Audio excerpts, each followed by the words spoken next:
staffers were already taking other jobs at other places, and you were going out recruiting with Coach Pittman before you even technically, really had this job. What was your mindset at that point? Were you just trying to prove yourself? Yeah, I mean, I love my kids, and that's the most important thing to me is those guys that are in that room. And to actually have an opportunity, I had no clue. And Coach Pittman told me, he said, man, listen, he said, I ain't gonna promise I'm gonna keep you. Mm-hmm. He goes, so you can go home. He goes, and I'd like to interview you next week, and you can go home, which is probably what I would do, because you don't know me, and you don't owe it to me to help me. And I said, well, I'd like to. I'll help you. I mean. So I don't even know. I don't know if it was just as much proving myself as it was just helping. I mean, I just, I don't want to leave my kids down there out to dry. No matter who came in, I was going to try to get them some help, and try to get them some other players around them that can help them. And it just so happened, that it ended up working out for me. So, I mean, and I had other opportunities, several really good opportunities. And I told my wife, I said, man, I'm either an idiot or I just got a feeling this is what I need to do. And if I got a chance to stay, I'm going to try to stay. And thank God it worked out. What was it like getting to tell the receivers in your room that you were staying?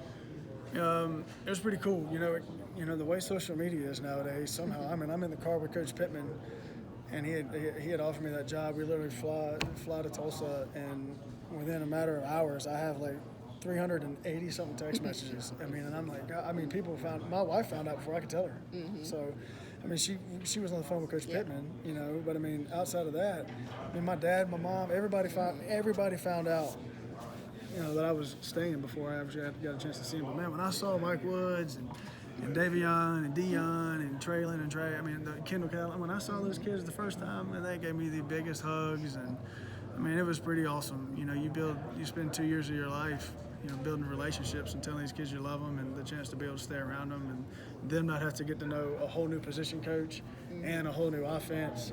I think it's something that they're excited about too. Aside from the little bit of awkwardness, of being the last guy remaining from the last staff, what's it been like, just like you said, trying to learn a new offense, bonding with all of your new colleagues and trying to fit into this new system? It's been good. I told somebody I actually just learned the first formation today. Mm-hmm. So we've got our first chance to talk football today. Mm-hmm. And so I learned a couple formations, a couple run plays, and a couple pass concepts. So we're going to start diving into that probably heavy next week. But, you're in a car with these guys. I mean, you think we spent the last 14, 15 days in planes, in cars, in hotels. I mean, so we've gotten to spend a lot of time together, and I think one of the things you learn quick is that these guys aren't afraid to work. These guys aren't afraid to roll the sleeves up and just grind it out, man, to try to finish out a recruiting class. These guys have been unbelievable to me. I mean, a guy like Coach Odom, a guy that's a head coach, is asking me if I need anything. I'm like, man, I should be asking you if you need me to run a copy of something for you. But, and Coach Bryles and Coach Cooper, they've been unbelievable. And Coach Pittman has just been, I can't say enough about how good he's been to me since he's been here. Thank you so much. Aside from just the coaching staff turnover and everything, how different was this recruiting cycle for you? Because you had a really big class previously and then only one this year. Yeah, it was a lot different.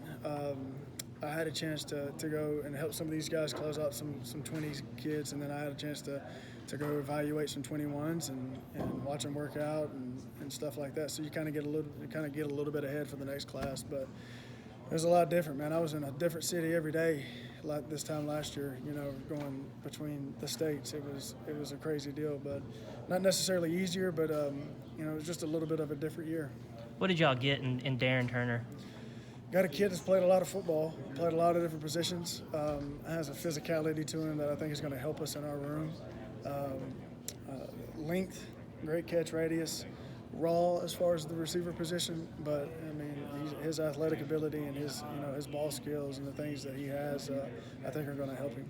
How much do you think having a year under their belt will help guys like Traylon and Trey Knox? Oh, it'll be invaluable to them. I think they both kind of hit a wall. This league is so daggone physical, man.